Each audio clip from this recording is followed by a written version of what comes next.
Assalamualaikum warahmatullahi wabarakatuh. Perkenalkan, kami dari kelompok 4 yang terdiri dari Riris Atifah dengan NPM 4043, Aisyah Rizkiana dengan NPM 4045, Indri Adinda Asa dengan NPM 4047, dan Umi Kulsum dengan NPM 4053. Pada pertemuan tata kelola perusahaan kali ini, kami akan membahas mengenai sistem pengendalian internal. Materi yang pertama yaitu pengendalian internal. Pengendalian internal merupakan suatu proses yang dilaksanakan oleh direksi dan komisaris, manajemen dan sumber daya manusia lainnya dalam suatu entitas yang dirancang untuk memberikan jaminan yang wajar berkenaan dengan efektivitas dan efisiensi operasi. Implementasi dan evaluasi pengendalian internal mengacu pada konsep pengendalian internal oleh Committee of Sponsoring Organization of Tradeway Commission atau COSO.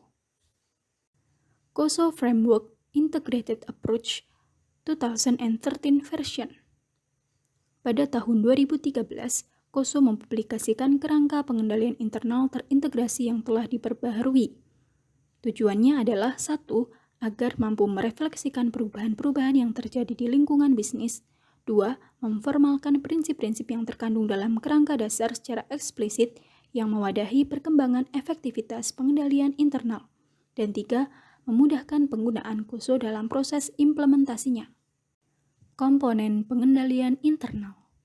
Komponen yang pertama yaitu lingkungan pengendalian atau control environment. Lingkungan pengendalian mencakup faktor-faktor yang menentukan suasana organisasi yang mempengaruhi kesadaran pengendalian orang di dalam organisasi tersebut. Adapun yang termasuk dalam lingkungan pengendalian yaitu komitmen terhadap integritas dan nilai etika. Hal yang perlu diperhatikan dalam integritas dan nilai etika yaitu mengadakan dan mengimplementasikan aturan perilaku dan kebijakan lain sehubungan dengan praktik bisnis yang berlaku. Memiliki nilai keteladanan dan dari pimpinan puncak. Manajemen harus menjunjung tinggi nilai etika dalam berhubungan dengan pihak manapun. Memperbaiki tindakan yang menyimpang kebijakan dan prosedur atau melanggar kode etik. Manajemen harus menyikapi segala bentuk intervensi dan pelanggaran kontrol. Menekankan untuk memenuhi target kinerja jangka pendek.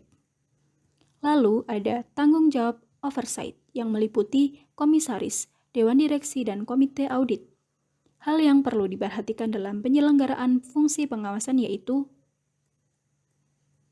menjaga independensi komisaris, direksi, dan komite audit dalam melakukan penilaian terhadap manajemen, memberdayakan komite audit apabila diperlukan untuk hal-hal khusus, menentukan dan menetapkan waktu dan frekuensi rapat, melakukan pengawasan atas kompensasi yang diterima manajemen puncak dan kepala audit internal, berperan dalam menentukan kelayakan pimpinan puncak, memberikan respon baik kepada komisaris, direksi, dan komite dalam mengambil tindakan yang diperlukan. Struktur organisasi, penetapan wewenang, dan tanggung jawab. Hal yang perlu diperhatikan dalam pengimplementasian pemberian tanggung jawab dan wewenang yaitu memiliki kesesuaian struktur organisasi entitas dan kemampuannya, memberikan kejelasan dalam menjabarkan definisi tanggung jawab manajer kunci dan pemahaman terhadapnya, memiliki kecukupan pengetahuan dan pengalaman, memiliki hubungan pelaporan yang memadai, melakukan dan menilai modifikasi struktur organisasi apabila kondisi berubah, menetapkan tanggung jawab dan delegasi wewenang, memiliki kelayakan standar dan prosedur pengendalian yang saling berkaitan, dan memiliki pendelegasian wewenang yang memadai. Selanjutnya yaitu komitmen terhadap kompetensi. Hal yang perlu diperhatikan dalam penerapan komitmen terhadap kompetensi yaitu menerapkan uraian jabatan secara formal atau informal, melakukan analisis pengetahuan dan keahlian yang diperlukan untuk melakukan pekerjaan secara profesional. Selanjutnya yaitu akuntabilitas individu dalam pengendalian internal yang menjadi tanggung jawab untuk mencapai tujuan.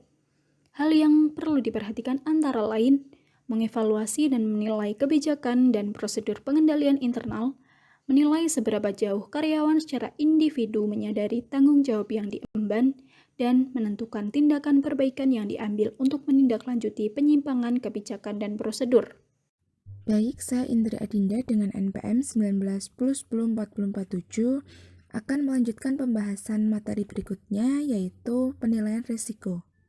Jadi, penilaian resiko atau risk assessment merupakan identifikasi dan analisis resiko yang relevan dengan pencapaian tujuan, yang menjadi basis untuk menentukan bagaimana resiko tersebut dikelola, di mana sebelum penilaian resiko harus ada tujuan yang hendak dicapai, yang terkait satu dengan lainnya di berbagai jenjang organisasi dan secara internal konsisten.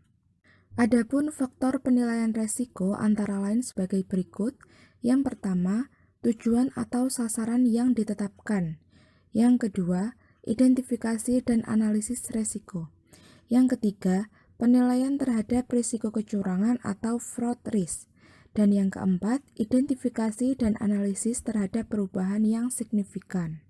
Pembahasan berikutnya yaitu terkait dengan aktivitas pengendalian atau control activities, di mana yang dimaksud dengan aktivitas pengendalian merupakan kebijakan dan prosedur yang membantu meyakinkan bahwa perintah dan petunjuk manajemen dilaksanakan, serta tindakan yang dilaksanakan tertuju pada resiko untuk mencapai suatu tujuan entitas. Adapun faktor-faktor yang mempengaruhi aktivitas pengendalian yaitu yang pertama, pemilihan dan pengembangan aktivitas pengendalian. Yang kedua, pelaksanaan pengendalian umum atas teknologi atau sistem informasi. Dan yang ketiga, penyusunan kebijakan dan prosedur. Sedangkan hal-hal yang perlu diperhatikan berkenaan dengan hal tersebut yaitu yang pertama, memiliki prosedur dan kebijakan yang tepat. Hal ini perlu dilakukan untuk menjalankan seluruh aktivitas perusahaan. Yang kedua, mengidentifikasi penerapan aktivitas pengendalian secara tepat. Dan yang ketiga, menjalankan pengendalian umum atas teknologi atau sistem informasi yang diterapkan di perusahaan. Materi berikutnya yaitu informasi dan komunikasi. Yang pertama yaitu informasi, di mana informasi yang diperoleh perusahaan harus diidentifikasi, dipahami, dan dikomunikasikan dalam suatu bentuk dan kerangka waktu untuk memungkinkan sumber daya manusia melaksanakan tanggung jawabnya. Adapun hal-hal yang perlu diperhatikan dalam memperoleh informasi tersebut yaitu mencari informasi eksternal dan internal serta menyediakan laporan yang relevan yang diperlukan oleh manajemen tentang kinerja entitas dibandingkan dengan tujuan yang telah ditetapkan. Selain itu, menyediakan informasi kepada orang yang tepat, terperinci, dan tepat waktu untuk memberdayakan mereka dalam melaksanakan tanggung jawab yang efektif dan efisien. Yang kedua yaitu komunikasi, di mana komunikasi yang efektif harus terjadi dalam pengertian yang lebih luas, mengalir ke bawah, melintas dan naik ke atas dalam organisasi. Yang dimaksud di sini yaitu seluruh sumber daya manusia yang ada di organisasi harus menerima pesan yang jelas dari manajemen puncak yang mengendalikan tanggung jawab secara serius. Adapun hal-hal yang perlu diperhatikan dalam komunikasi ini yaitu yang pertama, membuat saluran komunikasi yang efektif. Hal ini perlu dilakukan untuk melaporkan ketidakwajaran yang diduga terjadi, termasuk adanya fraud. Yang kedua, memiliki komunikasi lintas fungsi yang sesuai dengan organisasi dan kelengkapan, serta ketepatan waktu informasi dan kelayakan informasi untuk memberdayakan karyawan secara efektif dalam menjalankan tanggung jawab mereka. Yang ketiga, memiliki keterbukaan dan keefektifan saluran komunikasi dari internal maupun eksternal. Dan yang terakhir, melakukan tindak lanjut atau follow up yang tepat waktu oleh manajemen sebagai hasil komunikasi yang diterima dari pelanggan. Lanjut ke pembahasan berikutnya yaitu pemantauan atau monitoring, di mana sistem pengendalian internal itu perlu dipantau. Hal ini perlu dilakukan karena sistem pengendalian internal merupakan suatu proses penilaian kualitas kinerja sistem sepanjang waktu.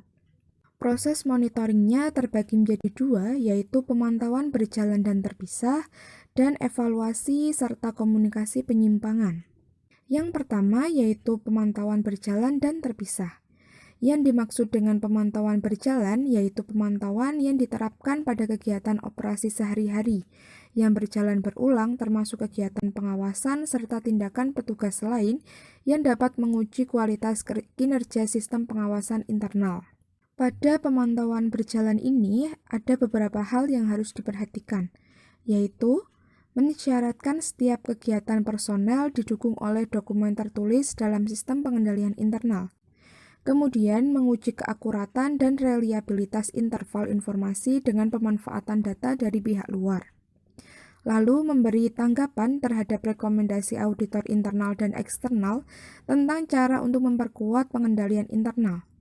Selanjutnya, mengevaluasi pelatihan, seminar, rapat perencanaan, dan rapat lain yang memberikan umpan balik kepada manajemen tentang apakah pengendalian internal beroperasi secara efektif. Lalu, membuat laporan personel secara periodik untuk menyatakan bahwa mereka memahami dan mematuhi kode etik entitas dan secara teratur melaksanakan aktivitas pengendalian yang kritis. Dan yang terakhir, mengefektifkan aktivitas audit internal. Sedangkan evaluasi terpisah merupakan evaluasi yang dilakukan secara langsung terhadap efektivitas pengendalian internal. Hal ini perlu dilakukan untuk mengetahui apakah pemantauan berjalan masih efektif atau tidak. Hal-hal yang harus diperhatikan yaitu yang pertama, menentukan ruang lingkup dan frekuensi evaluasi terpisah atas sistem pengendalian internal. Kemudian yang kedua, menentukan proses evaluasi yang tepat, menentukan metodologi untuk mengevaluasi sistem secara logis dan tepat, dan yang terakhir, menentukan kecukupan dokumentasi. Sedangkan cara yang kedua yaitu evaluasi dan komunikasi penyimpangan, di mana adanya penyimpangan perlu dilakukan evaluasi dan dikomunikasikan kepada yang bersangkutan, yang berhak serta berwenang untuk menindaklanjutinya. Pembahasan berikutnya yaitu terkait dengan keterbatasan pengendalian internal dan penyebab kegagalan dalam implementasi pengendalian. Yang pertama yaitu keterbatasan pengendalian internal, di mana pada buku ini dijelaskan bahwa terdapat beberapa keterbatasan dari pengendalian internal di suatu perusahaan. Antara lain yaitu yang pertama kesalahan dalam keputusan atau judgement. Contohnya yaitu seperti karena kurang informasi, kendala waktu, dan adanya tekanan. Yang kedua, breakdown, yaitu contohnya karena salah memahami instruksi dan prosedur. Yang ketiga, terdapat kolusi atau collusion. Contohnya seperti kerjasama antar karyawan atau antara karyawan dengan pihak luar. Yang keempat, manajemen melanggar pengendalian yang dibuatnya sendiri atau manager override. Dan yang terakhir, pengendalian ditetapkan secara berlebihan, sehingga biaya pembuatan pengendalian lebih besar dari manfaatnya, atau biasa disebut dengan cost versus benefit. Selanjutnya yaitu penyebab kegagalan dalam implementasi pengendalian, di mana pada buku ini dijelaskan bahwa terdapat beberapa hal yang menyebabkan terjadinya kegagalan implementasi pengendalian internal, yaitu yang pertama, adanya pengendalian internal yang tidak dihiraukan. Yang kedua, terdapat kejenuhan atau kebosanan. Yang ketiga, pengendalian internal yang dijalankan terlalu kompleks atau rumit. Yang keempat, terdapat komunikasi internal yang buruk. Yang kelima, terlalu banyak atau terlalu sering diubah atau dimodifikasi. Dan yang terakhir, terdapat penolakan secara frontal. Lanjut untuk pembahasan berikutnya yaitu pelaporan efektivitas pengendalian internal, di mana karena adanya kelemahan dalam pengendalian internal yang harus dilaporkan ke atas dan untuk masalah tertentu dilaporkan kepada senior manajemen, direksi, komisaris, dan komite audit. Maka unit audit internal atau satuan pengawas internal itu memiliki tugas sebagai berikut, yaitu melaporkan tingkat efektivitas tiap level manajemen, dan untuk masalah yang dinilai mengandung penyimpangan yang signifikan serta kelemahan material harus dilaporkan kepada direksi dan tembusannya kepada komite audit. Kemudian menyusun mekanisme untuk mengungkapkan dan melaporkan kelemahan pengendalian internal yang teridentifikasi.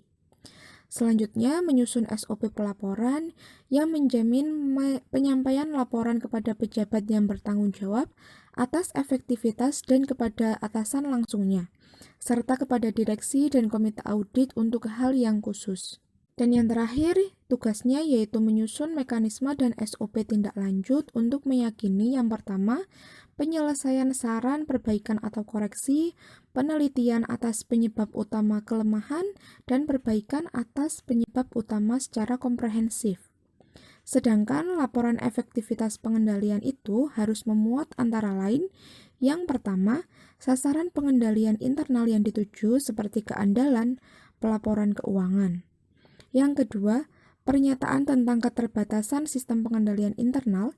Yang ketiga, pernyataan tentang adanya mekanisme sistem untuk memantau dan merespon kekurangannya dalam pengendalian yang teridentifikasi. Dan yang keempat, pedoman dalam pelaporan pengendalian, yaitu kriteria yang digunakan sebagai basis dalam mengukur efektivitas sistem pengendalian internal. Antara lain mencakup hal-hal sebagai berikut, yaitu kesimpulan tentang efektivitas sistem pengendalian internal, tanggal dan periode diterbitkannya kesimpulan, dan nama serta tanda tangan pembuat laporan. Materi berikutnya yaitu sistem pengendalian internal. Yang dimaksud dengan sistem pengendalian internal merupakan salah satu perwujudan dari GCG atau Good Corporate Governance yang seharusnya dapat diimplementasikan secara konsisten di perusahaan. Apabila sistem tersebut tidak berjalan dengan baik, maka dapat memungkinkan timbulnya berbagai macam bentuk tindak kecurangan di lingkungan perusahaan tersebut. Sehingga sistem pengendalian internal memiliki peranan yang cukup penting dalam menjaga keamanan perusahaan. Nah, salah satunya yaitu sistem pengendalian internal di BUMN.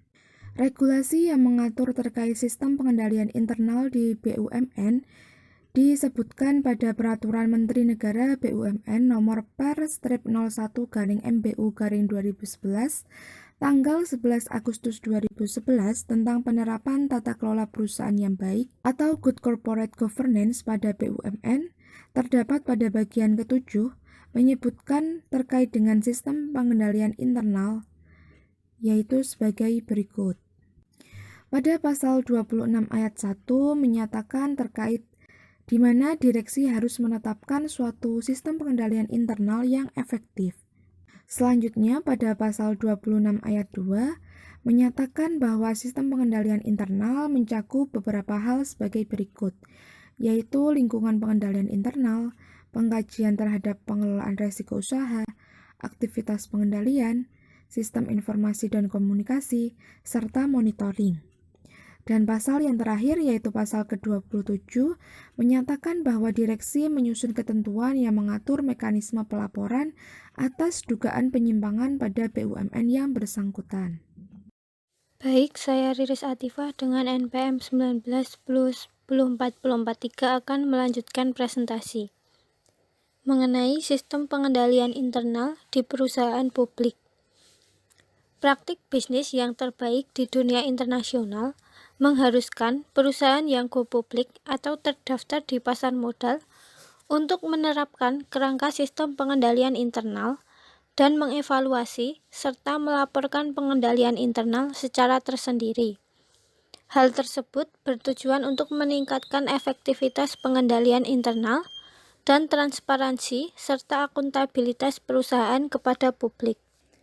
Namun sayangnya, saat ini perusahaan-perusahaan yang telah go public di Indonesia belum banyak yang menyadari pentingnya arti sistem pengendalian internal bagi peningkatan kinerja perusahaan. Hal ini ditunjukkan dengan adanya kelemahan dalam sistem pengendalian internal, terutama di sektor perbankan, sehingga pada krisis ekonomi tahun 1997 sampai 1998 yang lalu, banyak bank yang terpaksa dilikuidasi atau dibekukan usahanya. Selanjutnya mengenai auditor internal, satuan pengawasan internal. Pada pembahasan yang pertama mengenai paradigma baru auditor internal. Auditor internal atau internal auditing menurut The Institute of Internal Auditor tahun 2001 didefinisikan sebagai suatu aktivitas independen dalam menetapkan tujuan dan merancang aktivitas konsultasi atau consulting activity yang bernilai tambah atau value added dan meningkatkan operasi perusahaan. Audit internal membantu organisasi untuk mencapai tujuannya dengan menggunakan pendekatan yang terarah dan sistematis dalam menilai dan mengevaluasi efektivitas manajemen risiko atau risk management melalui pengendalian dan proses tata kelola yang baik. Selanjutnya mengenai peran auditor internal. Terdapat 3 peran, yaitu yang pertama, peran anjing penjaga atau watchdog sejak tahun 1940-an yang meliputi aktivitas inspeksi, observasi, perhitungan, cek dan cek ulang yang bertujuan untuk memastikan ketaatan atau kepatuhan terhadap ketentuan, peraturan, atau kebijakan yang telah ditetapkan. Yang kedua, peran sebagai konsultan yang muncul sekitar tahun 1970-an. Peran auditor internal sebagai konsultan ini diharapkan dapat memberikan manfaat berupa nasihat dalam pengelolaan sumber daya organisasi, guna membantu tugas para manajer operasional. Yang ketiga, peran sebagai katalisator atau katalis yang berkembang sekitar 1990-an. Peran ini berkaitan dengan penjaminan mutu, di mana auditor internal diharapkan dapat membimbing manajemen dalam mengenali risiko-risiko yang mengancam pencapaian tujuan organisasi. Perkembangan audit internal saat ini cukup pesat, dan auditor internal telah diakui keberadaannya sebagai bagian dari organisasi perusahaan yang dapat membantu manajemen dalam meningkatkan kinerja perusahaan, terutama dari aspek pengendalian. Pada abad 21 ini, auditor internal sebaiknya lebih berorientasi pada kepuasan jajaran manajemen sebagai pelanggannya. Auditor internal tidak dapat lagi hanya sekedar berperan sebagai anjing penjaga, namun juga harus dapat berperan sebagai mitra bisnis bagi manajemen. Selanjutnya, internal auditor atau pengawasan intern pada BUMN. Berdasarkan Peraturan Menteri Negara BUMN Nomor Per/01/MBU/2011 tanggal 1 Agustus 2011 tentang penerapan tata kelola perusahaan yang baik atau Good Corporate Governance pada BUMN, bagian 8, pengawasan intern. Pasal 28 menyebutkan bahwa direksi wajib menyelenggarakan pengawasan intern. 2. Pengawasan intern dilakukan dengan membentuk satuan pengawasan intern dan membuat piagam pengawasan intern. Yang ketiga, satuan pengawasan intern dipimpin oleh seorang kepala yang diangkat dan diberhentikan oleh direktur utama berdasarkan mekanisme internal perusahaan dengan persetujuan Dewan Komisaris atau Dewan Pengawas. Yang keempat, fungsi pengawasan intern, yaitu evaluasi atas efektivitas pelaksanaan pengendalian intern, manajemen risiko, dan proses tata kelola perusahaan sesuai dengan peraturan perundang-undangan dan kebijakan perusahaan. Selanjutnya, pemeriksaan dan penilaian atas efisiensi dan efektivitas di bidang keuangan, operasional, sumber daya manusia, teknologi informasi, dan kegiatan lainnya. Yang kelima, direksi wajib menyampaikan laporan pengawasan fungsi pengawasan intern secara periodik kepada Dewan Komisaris atau Dewan Pengawas. Yang keenam, direksi wajib menjaga dan mengevaluasi kualitas fungsi pengawasan intern di perusahaan. Selanjutnya mengenai internal audit di perusahaan publik. Berdasarkan keputusan Badan Pengawas Pasar Modal, Lembaga Keuangan atau BAPEPAM LK melalui Peraturan Nomor 9.1.7 Nomor Kep/496/BL/2008 tanggal 28 November 2008 tentang pembentukan dan pedoman penyusunan piagam unit internal auditor. Antara lain, disebutkan bahwa 1. Dalam peraturan ini yang dimaksud dengan audit internal adalah suatu kegiatan pemberian keyakinan dan konsultasi yang bersifat independen dan objektif, dengan tujuan untuk meningkatkan nilai dan memperbaiki operasional perusahaan melalui pendekatan yang sistematis dengan cara mengevaluasi dan meningkatkan efektivitas manajemen risiko, pengendalian, dan proses tata kelola perusahaan. Selanjutnya mengenai unit audit internal adalah unit kerja dalam emiten atau perusahaan publik yang menjalankan fungsi audit internal.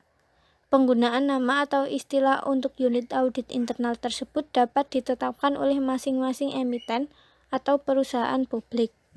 Yang kedua, emiten atau perusahaan publik wajib memiliki unit audit internal. Yang ketiga, jumlah auditor internal dalam unit audit internal sebagaimana dimaksud dalam angka 2 disesuaikan dengan besaran dan tingkat kompleksitas kegiatan usaha emiten atau perusahaan publik dan paling kurang terdiri dari 1 orang auditor internal. Yang keempat, emiten atau perusahaan publik wajib memiliki piagam audit internal. Yang kelima, piagam unit audit internal ditetapkan oleh direksi setelah mendapatkan persetujuan Dewan Komisaris.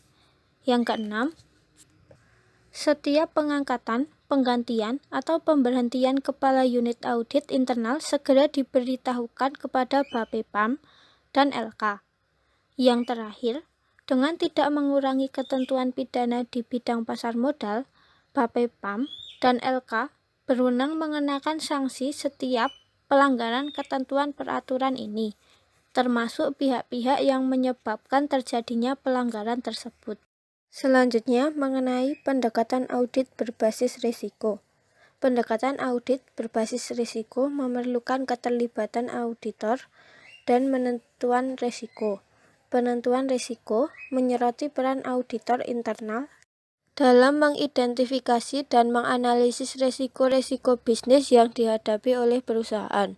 Oleh karena itu, diperlukan sikap proaktif dari auditor internal dalam mengenali risiko-risiko yang dihadapi manajemen dalam mencapai tujuan organisasinya, di mana auditor internal dapat menjadi mitra manajemen dalam meminimalkan risiko kerugian serta memaksimalkan peluang yang dimiliki oleh perusahaan.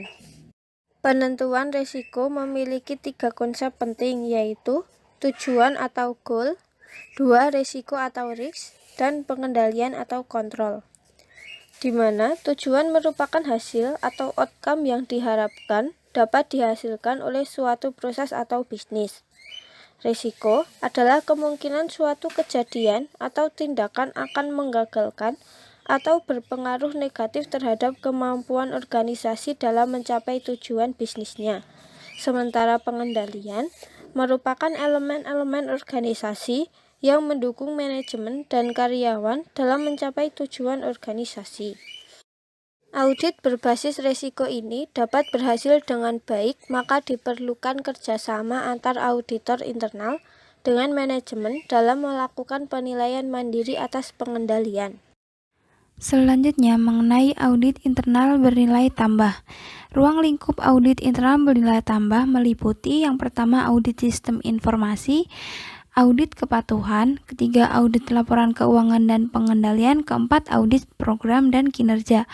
Para auditor internal dapat melakukan penilaian atas 1. Efektivitas operasional dan mutu, risiko bisnis, pengendalian bisnis dan proses, efisiensi proses dan bisnis, peluang penurunan biaya, peluang eliminasi pemborosan, efektivitas tata kelola perusahaan. Tujuan audit bernilai tambah yaitu memberikan analisis operasional secara objektif dan independen, menguji berbagai fungsi, proses, dan aktivitas suatu organisasi serta rantai nilai eksternal. Yang ketiga, membantu organisasi dalam merancang strategi bisnis yang objektif. Keempat, melakukan penilaian secara sistematis dengan pendekatan multidisiplin, melakukan evaluasi dan menilai efektivitas dari manajemen risiko serta proses pengendalian dan tata kelola. Apabila suatu perusahaan memutuskan untuk melakukan pengalih-dayaan atau fungsi auditor internal, maka perusahaan tersebut perlu dipertimbangkan antara asas biaya sebanding dengan manfaat yang akan diperoleh. Para auditor internal perlu meningkatkan kualitasnya secara terus-menerus melalui pendidikan profesi yang berkelanjutan. Peran auditor internal dalam kecurangan.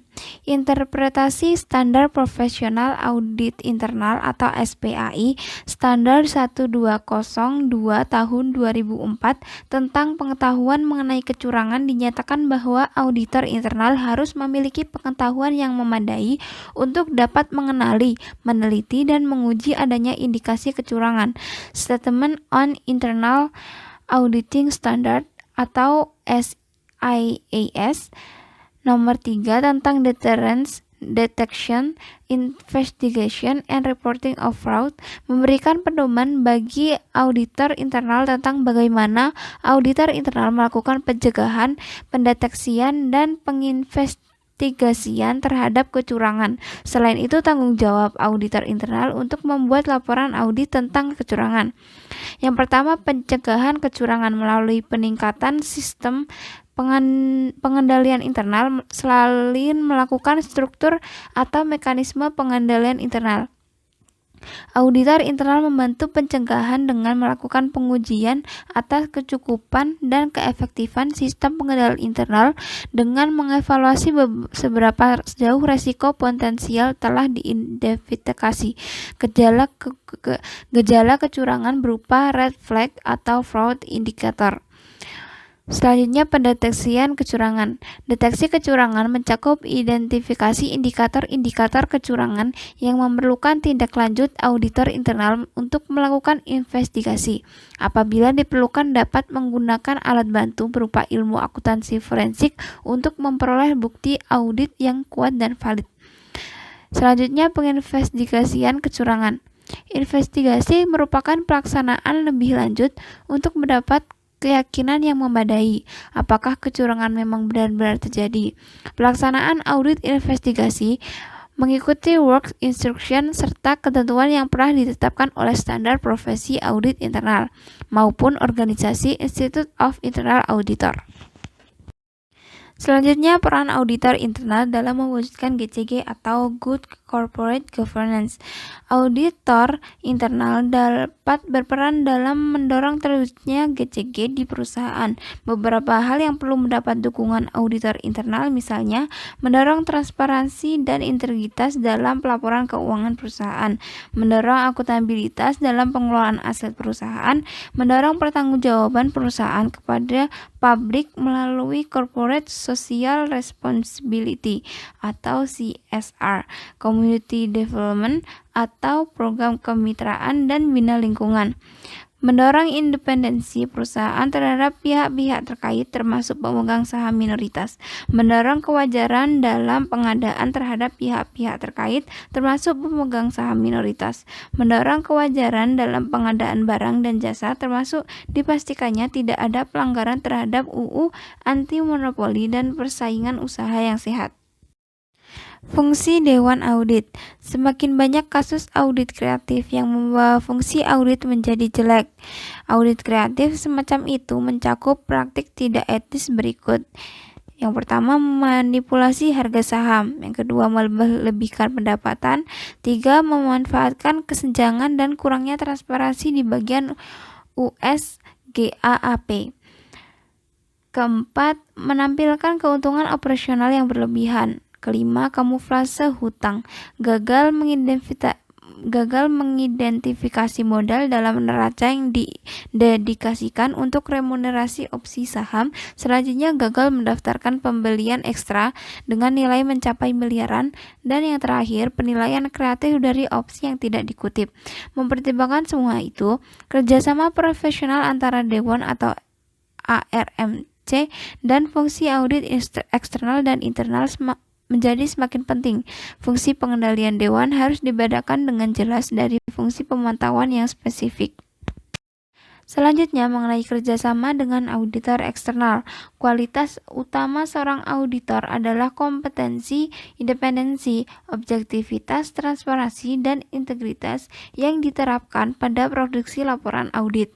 Auditor eksternal adalah satu-satunya lembaga eksternal yang dapat memberikan pandangan objektif tentang kondisi keuangan perusahaan. Hal itu hanya dapat berkontribusi pada transparansi akuntansi keuangan dan peningkatan kualitas pengendalian internal jika kerjasama terfokus dicapai antara auditor eksternal, Dewan ARMC yang melapor, dan auditor internal yang juga melapor ke ARMC.